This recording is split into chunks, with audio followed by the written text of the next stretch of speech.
live. This is Car Chronicles. Yes, we are a little early. I think Car Chronicles kind of going forward will be pushed a little earlier because my schedule has slightly changed, you guys. So I appreciate you guys supporting the channel. Like I said, my schedule has slightly changed a bit, so Car Chronicles will be pushed back just a little bit earlier. I know a lot of you probably.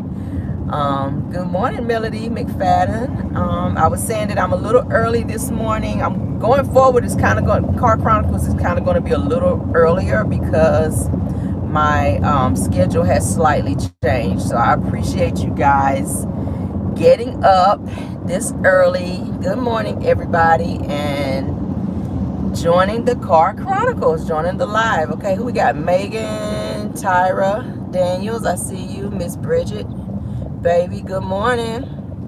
My moderator, Melody McFadden. Good morning, guys.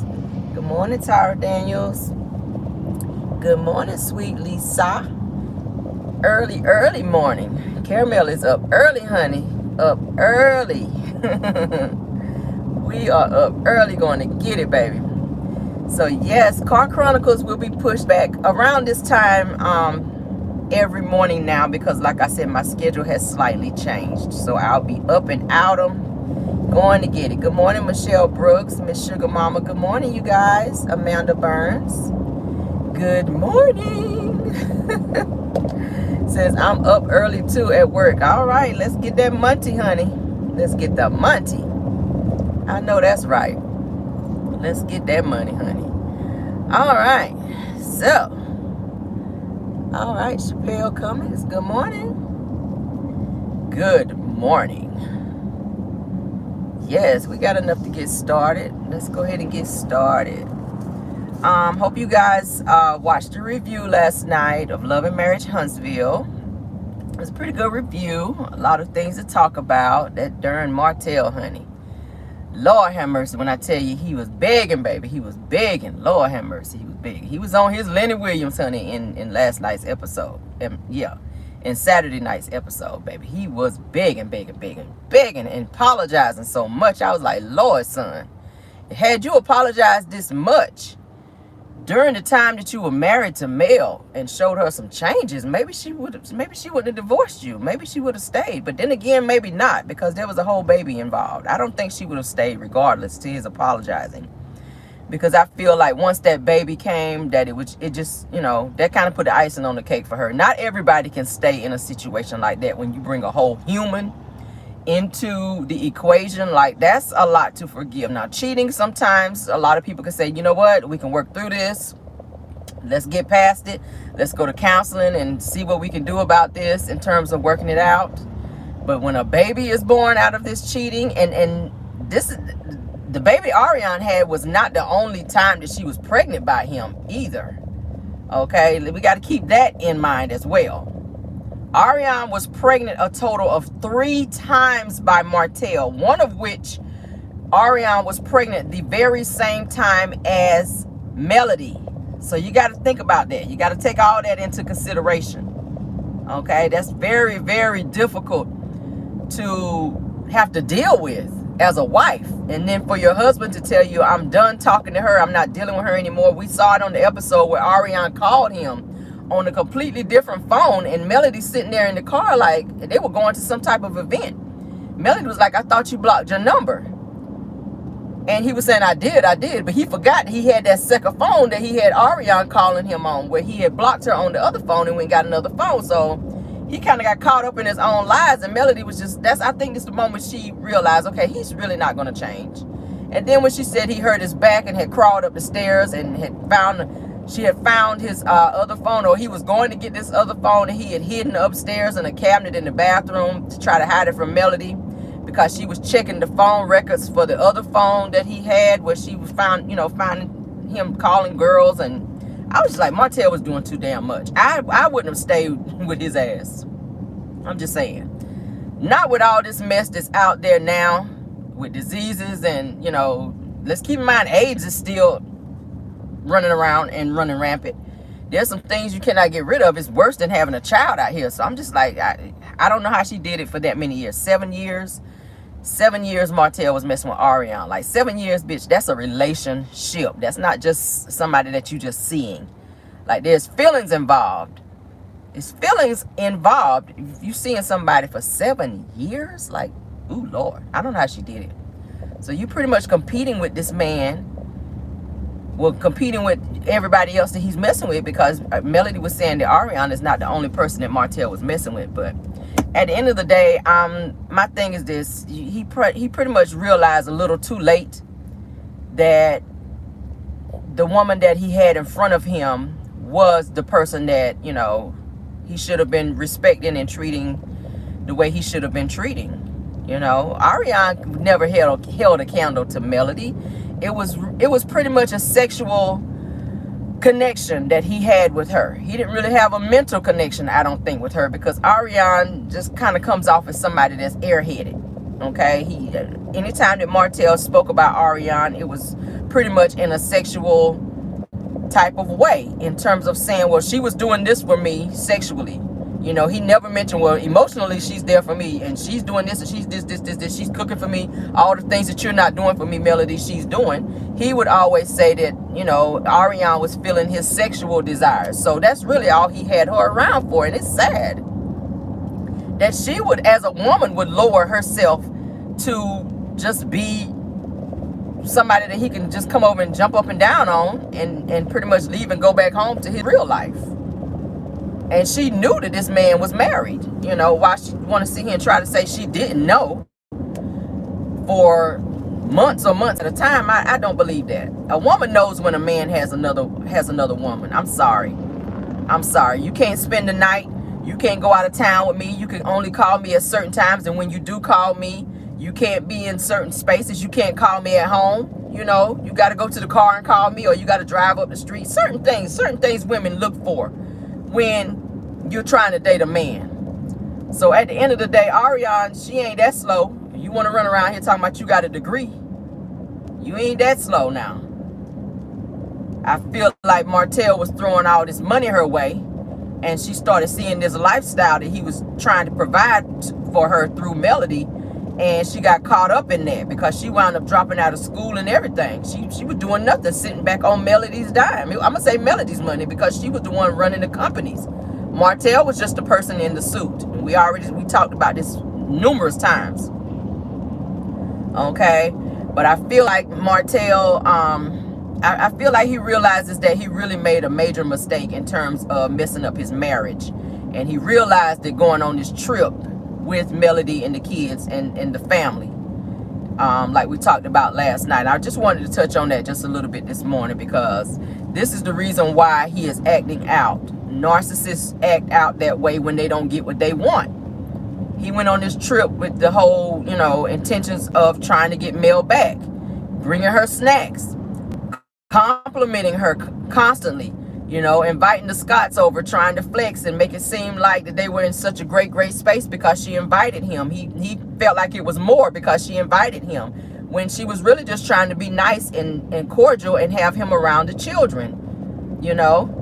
But Martell continued to show that he was being Martell and continued to disrespect her in the meantime, and was still displaying those behaviors that he displayed in the marriage of trying to be controlling, and Melody was just not feeling that. So then when he saw he was rubbing her the wrong way in that way, then he wanted to turn around and start all this apologizing again, because he knew he just did not have, he didn't have that handle on her. Martell knows he can't control Melody anymore. He tried it with that whole telling her to hush at the table and be quiet like she was one of his children. And she was like, no, I'm not going to be quiet. We're going to talk about it since you brought it up. And I like that about her, that you don't allow him to hush you down just because he tell you to hush. He did that in the marriage. I didn't like that when they showed that on television, where he used to tell her to be quiet. So I'm glad she stuck with her decision not to double back and be with him with all this begging and apologizing.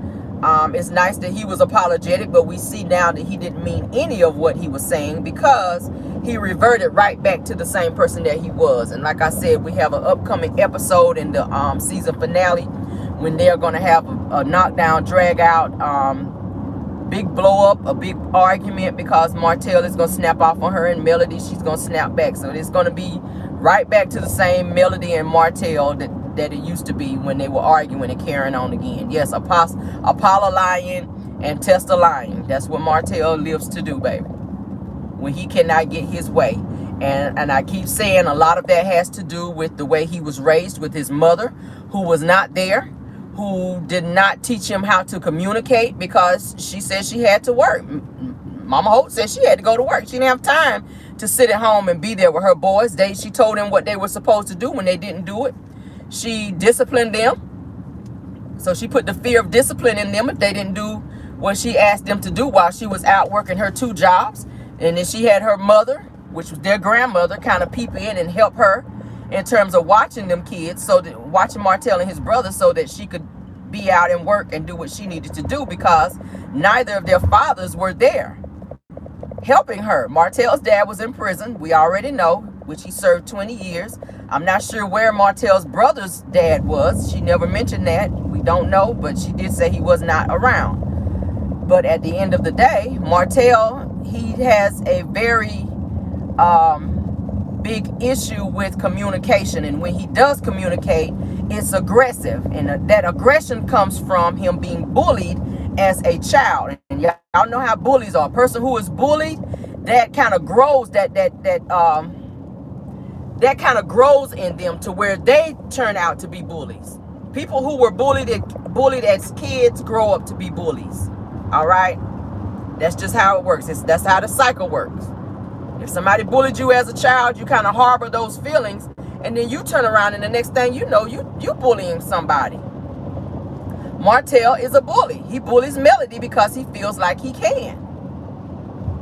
Because that's the behavior he received. And he said he never could come to his mom and talk to her about it, because his mom would always tell him, stop whining. Don't come to me with that. Don't come to me whining with that. That was the attitude that she gave him. That's the attitude. And Melody brought that up. Martell looked like he was very embarrassed whenever Melody brought that up, the fact that he was bullied as a child, and asked Marlene how she dealt with that when he went through the bullying. She said, I didn't have time to deal with him. We didn't have that kind of discussion. We didn't do that in my house. That's what Miss Marlene said. They didn't have conversations. They just lived their life. She went to work and she dictated what was supposed to be done. And if it wasn't done, like I said, then they got disciplined. They just got bullied. He just got bullied. He had to deal with it his way. So now, as an adult, he's unable to communicate and have stable relationships, and he uses women to fill that void that he did not have with his mother. And that is why his mama coddles him now and co-signs his BS every time he does things, whether right or wrong, because she feels sorry at the fact that she was not there for him as a child. So now she's trying to make up for that as an adult. And she's co-signing, like I said, bad behavior. She knows that him cheating on his wife and having an outside child was bad behavior, but she don't want to tell him that because she knows that she was not there for him as a child. So she makes up for that by co-signing his mess and making him feel like he's right when he's wrong. And that's only feeding and fertilizing that narcissistic behavior that he has. Okay? That's what that is. That's what that is. Marlene, and I said it the other day in my life, Marlene treats Martell like she is her boyfriend or her man. She didn't have a man. She said, I wish my son's dad was around. She wanted that. So now it's like you flip it. It's like that reverse psychology. You flip it and you use the relationship with your sons as the void that you had from the man that you wanted in your life to be with your sons. And it's kind of sick and twisted in a way, if you look at it. Okay? It's kind of sick and twisted. But that is why Martell is the way that he is, because his mother has conditioned him to be that way. And she's pretty much kind of trained him. Marlene trained him to be the way that he is. It's sad. She damaged him good. I don't know how his other brother is. If he's anything like Martell, then she has raised 2 rotten apples in her house. She has the same traits as Martell. She does not take responsibility for anything that she says or does. And we saw that in the episode when Melody invited her to come down come out and sit down and have a dinner with her. All right? When Melody called her out on the things that she was saying about her behind her back, she, you know, yes, she did say, yeah, I said it, but she did not hold herself accountable to why she said it. Okay? She said, yeah, I said it. You were lazy. At the end of the day, you knew she wasn't lazy. You know your son. A mother knows her son. Marlene knows that Martell is incapable of running a business. He's slow. He is slow. Marlene knew that Melody was running that business. Regardless to Martell coming over there saying, Mama, I'm doing all the work. I'm watching the kids. I'm cooking. I'm doing this. I'm doing that. I'm doing this. Now he's saying he don't cook. He can't cook. So if you can't cook, then who was doing the cooking when Melody was there? This woman had a baby and you wanted her to jump right up after having a baby and be right back to snapping into being right back to business like she was prior to having the baby. Because he could not be a family unit. He don't understand that being married means you're a helpmeet. Martell was not a helpmeet. He was a burden to Melody. Melody met Martell at a young age. She fell in love with who she thought he was. And as she grew older, she started seeing that he was not the person that she was supposed to be with. Martell was meant to be with Melody to bless her with those children, and that's it. His time with her was up. So it doesn't matter how many times you apologize. At the end of the day, when your time is up with somebody, it's up. You can apologize till you blue in the face. It's time to move on. He sees that. He sees that. He kept coming to her. It was like, I've done everything. I've said everything I can to Melody, and she's still not accepting my apology. I really need her back. And every time he goes out here and tries to run around, he's trying to find somebody else like Melody, and he don't realize you're never going to find nobody like her. He's never, ever going to find anybody like Melody. He got with Sheree thinking that Sheree had traits of Melody. It ain't there. Everywhere he goes and looking for somebody else to fill that void, he's not going to find it. Martell rather be unequally yoked with somebody just to say that he got somebody to fill a void that's still not being filled. Martell does not have self-love because he's looking for it in other women and through sexual desires. Because he was not taught as a child how to love. Because he was not loved. He was dictated as to what he was supposed to do, which now he has grown up to be a man, and now he dictates to other women as his mother dictates to him. So y'all see how the cycle continues? And it's a very toxic cycle. His mother raised a toxic man. And it don't matter who he get with. He does not desire to better himself. He already said it. Melody said, let's go to counseling for the kids. He don't want to do that. Because he does not want to take responsibility for who he is and what he has done. Narcissistic people don't do that. He will never do that. He will never go and get help for who he is and for what he's done because he's comfortable being toxic because that's who he's been all his life. All right? Let's move past that. Just want to have a little teaching moment and kind of throw out some points that I kind of thought about and or wanted to share with you guys, okay? All right, let's move on. I saw a post where Ashanti did Ashanti the singer, did a interview with the Breakfast Club where she talked about she was working with a producer in the business that tried to sleep with her for some tracks. Y'all know they call tracks music. He was making some beats for her. She was trying to get her album together. All right, so Ashanti says that she did 2 records with this particular producer, and he said that he wasn't going to charge her for these tracks, but said that because, you know, he wasn't going to charge her because she was like the homie. Ashanti was the homie. But when it was time to put the music on the tracks, to put the album together, that he came back and asked her to take a shower with him, and she declined. All right, Ashanti says that she thought that he was joking whenever he asked her that. She said she started laughing. She thought he was joking, but he said, no, I'm not joking. Like I'm serious. Like I'm serious.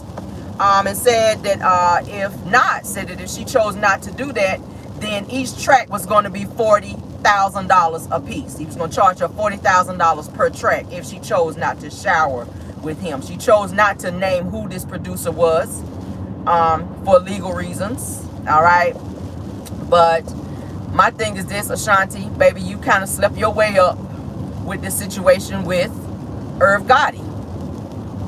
So she's saying that she chose not to sleep with this producer to get these tracks, but she chose to call some of her homies to come and try to regulate things to get her music for her so that she could get her album together. But my thing is this.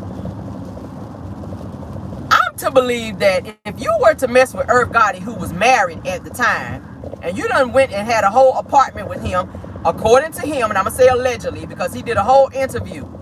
I don't see him lying about this. Okay, I don't see him lying about the fact that you guys had a relationship. If you guys watched the MURDER Inc. documentary, they had several people from that label that talked about how Irv and Ashanti was together, how he showed favoritism towards her, how their albums were pushed back because she was going with him. He was dating her. He was making sure that she was straight in terms of her music career and their music careers. Vina, one of them. Y'all remember? What is it? Vito, one of, yeah, Vito, the rapper Vito, she talked about it. Charlie Baltimore, she was actually working with them. None of their careers really went anywhere because Irv Gotti's focus was on Ashanti because he was sleeping with her and having a relationship with her. That is why her albums and her albums were #1 albums. He was working with her. Y'all know Ashanti is not the greatest singer. Y'all know that. Irv was married with 3 whole kids at home and was messing with Ashanti. Okay, was messing with Ashanti. She tried to lie and say that she was not messing with him. She never had a relationship with him. She never lived with him. I digress, Ashanti. I get it that she wanted to save her career. She didn't want to be known as a side chick and somebody who messed with a married man, but facts are facts, dear. Then you turn around and most recently write a song where you're talking about he sucked in bed and that he had a small wee-wee. So how would you know that if you never messed with him? Now you're sounding like you're kind of contradicting yourself, Ashanti. Okay, and I'm not trying to be out here calling her a hoe or nothing, but I am saying that if you did it once, what's to say that you didn't do it again? Desperation, you were desperate to get your album out there and get your career going, so you were messing with the boss. That's not an uncommon thing. People do it in the corporate world. People do it in the music world. When you're trying to get to a certain level in your career, yeah, you are going to do things. Some people do. I'm not. But some people do degrade themselves into doing certain things to get where they want to go. Understand that. I truly believe in my heart that she went there in an effort to get her music out there so that she could be successful in the music business. I don't know why she's doing that. You did it with Irv Gotti. Irv already said that the two of you guys wrote songs together, that y'all were together while he was married. And he was also seeing other people. He was in his feelings whenever Ashanti started dating Nelly because he didn't know that she was messing around with Nelly. She was doing some snake mess. So he felt like she kind of used him to get her album out there. And then she moved on to be with Nelly. So that's how he felt. He was withholding music from her as well because he was mad and bitter that she was with Nelly. Y'all know the whole story. I already did a live on it. But I'm just like, Ashanti, stop that mess. Because now you sounding like you lying. She didn't want to be a part of the documentary because she was mad at Irv because he put her on blast and told everybody that she was messing around with him when you were. You were, dear. You are not a vocalist, Ashanti. You are not a vocalist, dear. The song Happy, I already told y'all. The song Happy was written because of the relationship between Irv and Ashanti. Irv said that he and Ashanti had a sexual encounter, and that as soon as they got out of the bed having their sexual encounter, that they got up to go and take a shower, and he was humming the melody, and Ashanti wrote the lyrics to the song. That's how the song Happy came into fruition. Okay, so Ashanti needs to cut it. Like, stop it. She did a remix song with P. Diddy where she was talking about Irv Gotti and his wee-wee being small and how he was not good in bed and how he was lame and all this other stuff. So cut it, Ashanti. All right, girl. Moving on, because that's a bunch of BS. Shaquilla Robinson's parents, they're slamming the FBI for lack of progress in communicating with them in terms of their daughter's case, okay? They're saying they've been reaching out to several people in terms of like the FBI and whatnot. They're not giving them updates and information on this case. And I get it, some things have to be airtight in terms of them doing their investigation. I get that, but they're saying they're feeling away because they're not getting any type of information as it relates to their daughter's case. They don't know what's going on. They don't know if the others are going to be arrested. They don't know what is going on in terms of this particular case.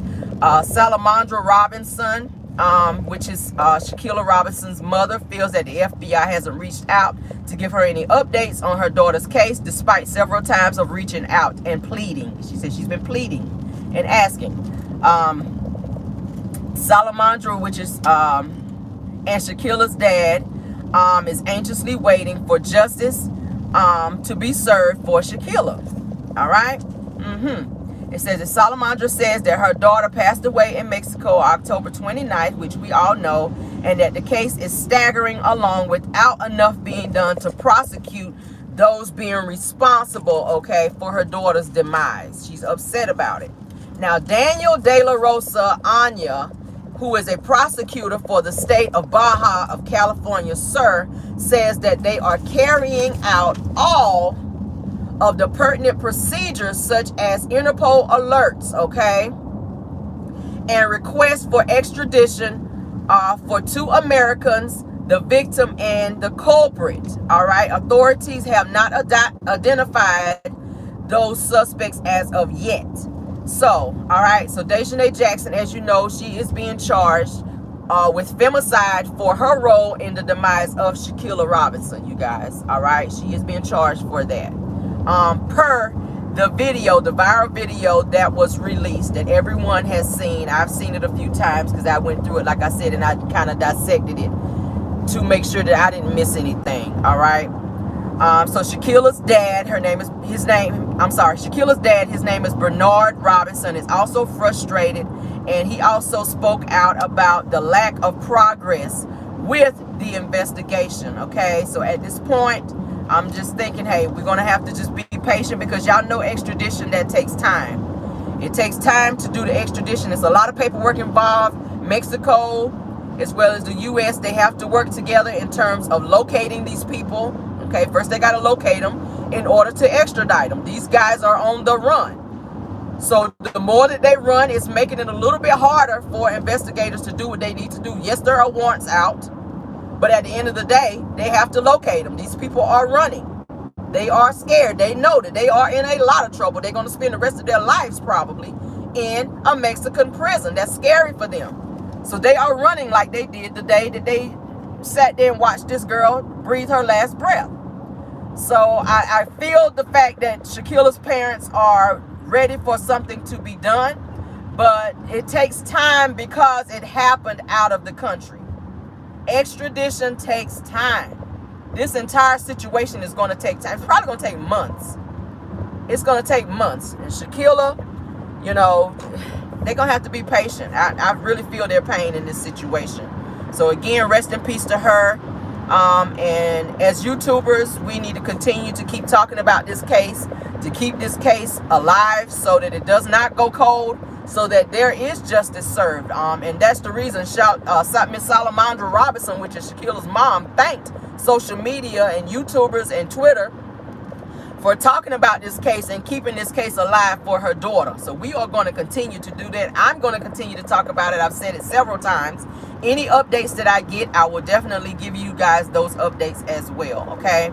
Let's move on. Karen Huger from Real Housewives of Potomac, okay, you guys, she has exposed Robin Dixon's relationship with Juan Dixon on a upcoming clip of Real Housewives of Potomac, for those of you who watch the show, as her storyline, okay? So in the clip, Robin was seen sitting quiet and not responding whenever Karen called her out about her fake relationship and or engagement to Juan. All right, you guys. So Robin and Juan were engaged 2 seasons ago, all right, on Real Housewives of Potomac. You guys already saw it. And y'all know that this season that Robin went to go see an attorney to talk about having a prenup, because she feels that she needs to have one. She's saying that if and when she and Juan get married.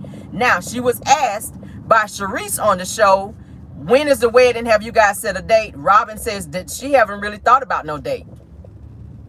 Oh, really? After 2 years, this man that gave you a whole Avon engagement ring. I already said it. And you ain't thought about no date? You ain't thought about no date. He done went out here and gave you his best, honey. He done spent his best $14, honey, on this damn Avon ring to engage, to propose to you. And you ain't so much as thought of a date when you done run around here telling everybody you engaged. That seems very unheard of to me. Seems kind of unheard of to me. Why you ain't set no date yet? Most people don't wait that long. And y'all already been married before. So what is the hold up? I'm trying to figure that out. What is the hold up and why you guys have not set a date to get married yet when y'all have been married for years? Juan and Robin used to be married for years and got divorced. Now they about to get married again. So I don't understand what it is that you're waiting to see from him. I don't understand what she's waiting to see from him. You know him inside and out, baby. Y'all got 2 kids together. So what you waiting on? I don't understand. Why you ain't set no date if you so head over heels with marrying this man? I don't understand that. Somebody make me understand that, please.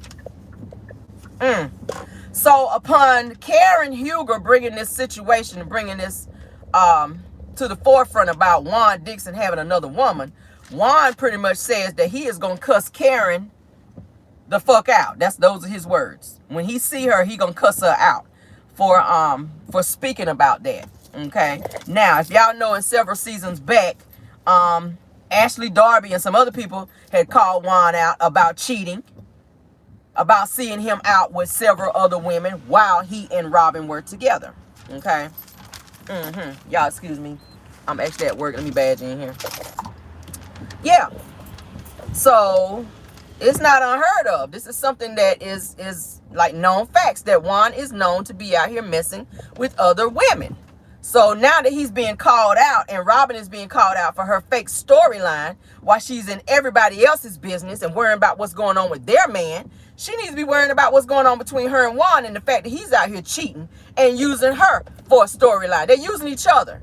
Juan already has an open case, okay, with a college for some college kids where somebody was blackmailing someone.